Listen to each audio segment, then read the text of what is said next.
মারলাম আর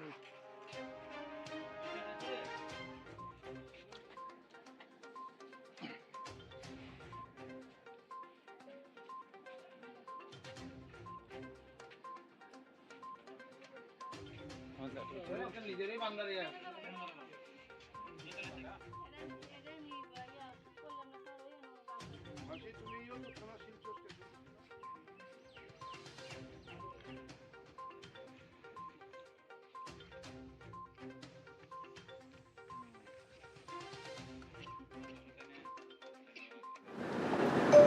স্যার, আজকে আমরা জানতে পারলাম ধর্মনগর রেল স্টেশন থেকে একজন মহিলাকে আটক করা হয় এবং তার থেকে অনেক ইয়াবা ট্যাবলেট উদ্ধার করা হয়। এই ব্যাপারে স্যার জানতে চাইছি।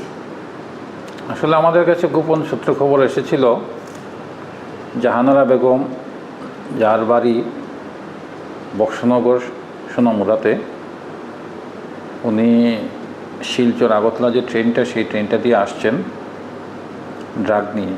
সেই খবর উপর ভিত্তি করে Dharmanagar police, Dharmanagar women police এবং জিআরপি, আরপিএফ সবাই মিলে আমরা একটা জয়েন্ট রেড করি। তো রেডের সময় সেই মহিলাকে আমরা ডিটেইন করি এবং মহিলার কাছ থেকে আমরা টোটাল 20,000 ইয়াবা ট্যাবলেট আমরা সিজ করি। মহিলাকে অ্যারেস্ট করা হয়েছে, ড্রাগগুলিকে সিজ করা হয়েছে।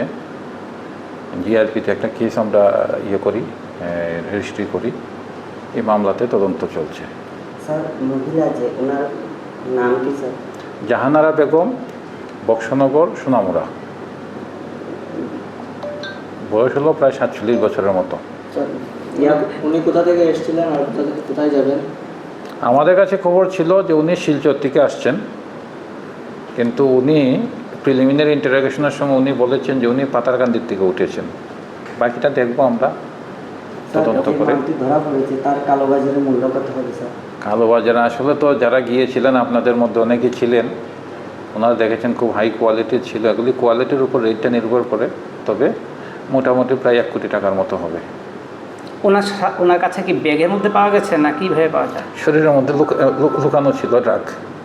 এদিকে 10,000, এদিকে 10,000। ঠিক আছে, থ্যাংক ইউ, ধন্যবাদ।